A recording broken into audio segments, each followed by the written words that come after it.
All right, I'm Lauren Diop. I'm Ina. And this is Ina Diop. We live in Canton, New York.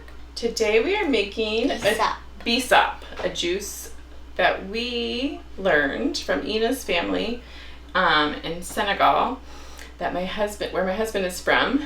We make it for holidays, for different celebrations, right? Yes. And it's a juice made out of dried hibiscus flowers. Then you add sugar, depends on how sweet you like it. And you can add different flavorings, but our favorite is to add what?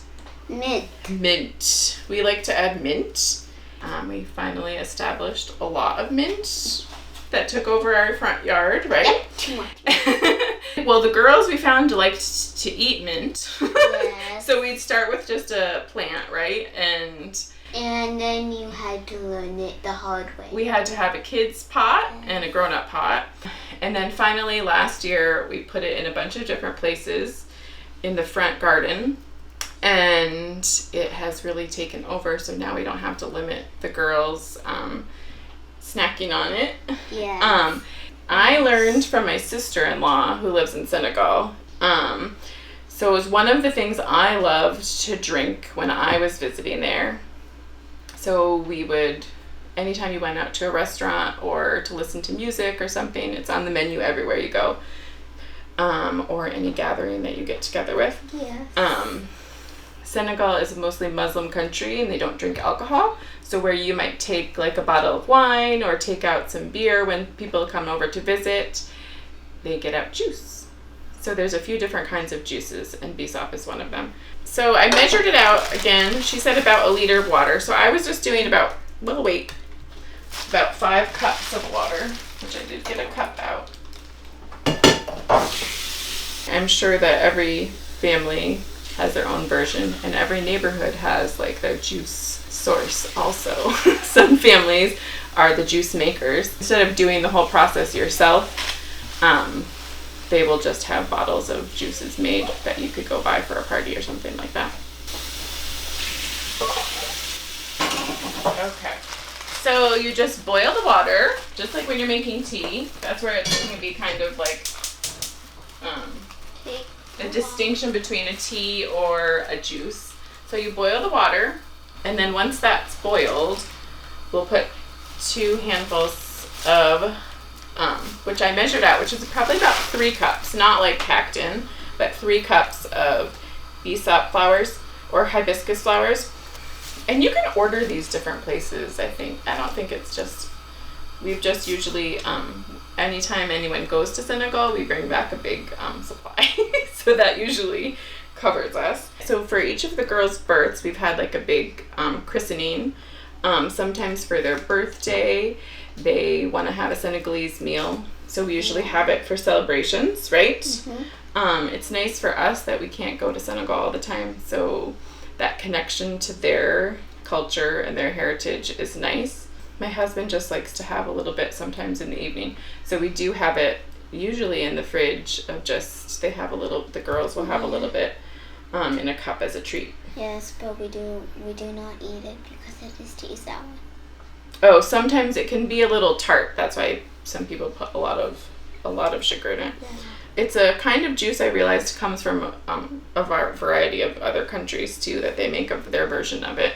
Everyone has their own way of how strong or how weak or what other things they add to it. Some people can add spices like cinnamon and clove, and then orange essence. Or in Senegal, they also often have vanilla sugar, so that tastes really good in it too. My sister, her favorite combo is to have Bissap mixed with like some vanilla vodka. It's a great mixer. We just have it for any kind of party, so anybody's birthday party that you would get together with. So we've also shared it with our like baby showers, family, just any kind of family gathering that we've had it with. Not any particular meal, I would guess. Maybe just a Senegalese meal. I know in particular we always have a big batch of it when we have had, we have a naming ceremony for the girls a week after they're born. We have all the family come and share their name. That's the first time we say their name out loud, and have a big Senegalese feast with Bissap, right? Yes. You only remember for one of your sisters, but you don't remember for you. And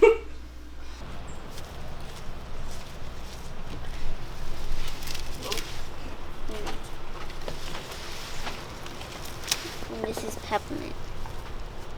This is a little darker. And this is a bit lighter than this mint. Should bring me some more mint. Put that on here.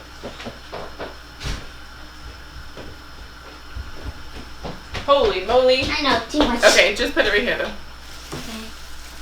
Okay. Okay. So, this is boiling. So, be careful, Ina, because this is hot, okay? We're going to do it right here. Okay. Okay, so you put 2 big handfuls of the Bissap in there. 2. Okay, and then you can come over here, Ina. You're going to do, just be careful because that pot is hot. I know I gave myself plenty of pots too. And we're going to do a half a cup of sugar. You can do more, you can do less. This way at least the sugar will dissolve.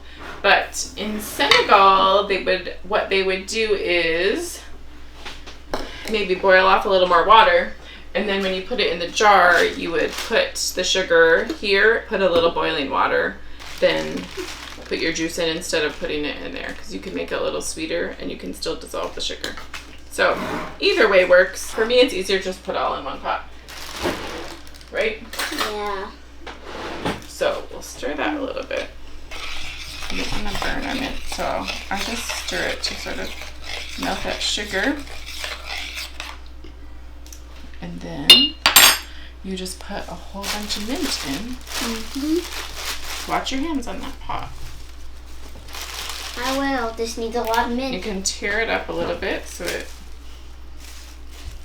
Okay, and that probably would be enough.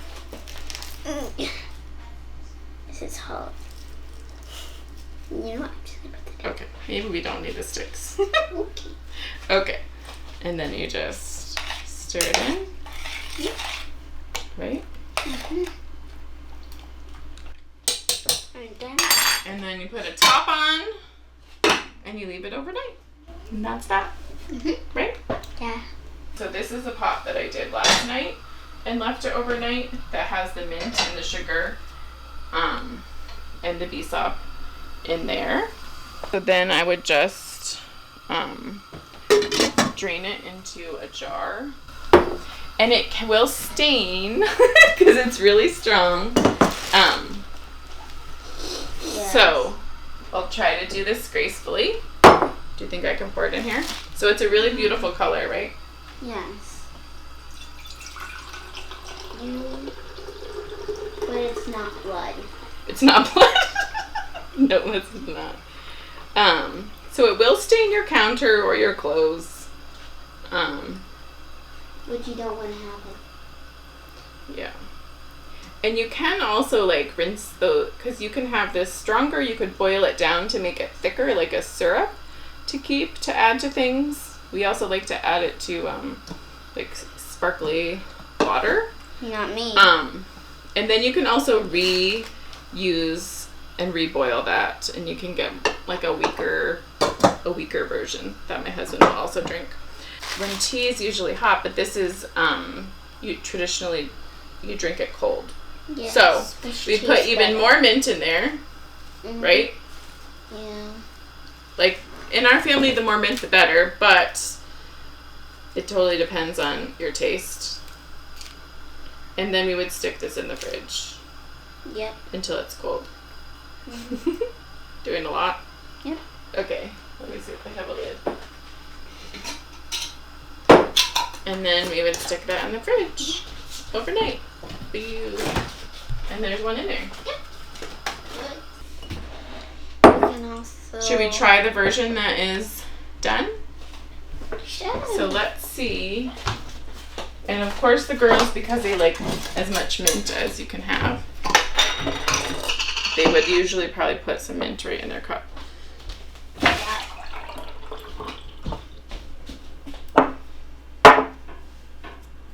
Okay. Are you putting a little mint garnish in there for us? Yes. Okay, should we try it and see how it tastes?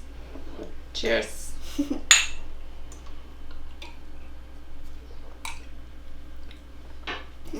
Is it good? It's pretty good. And then you get pink lips. Or a little mustache.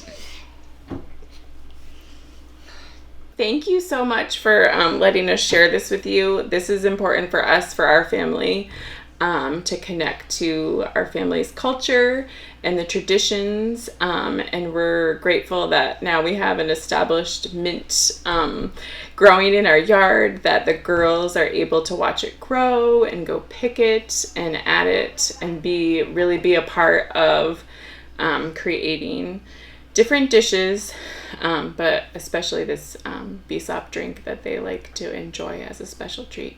Helps us connect with our family in Senegal, and also make it our own tradition too. So thanks for listening and sharing.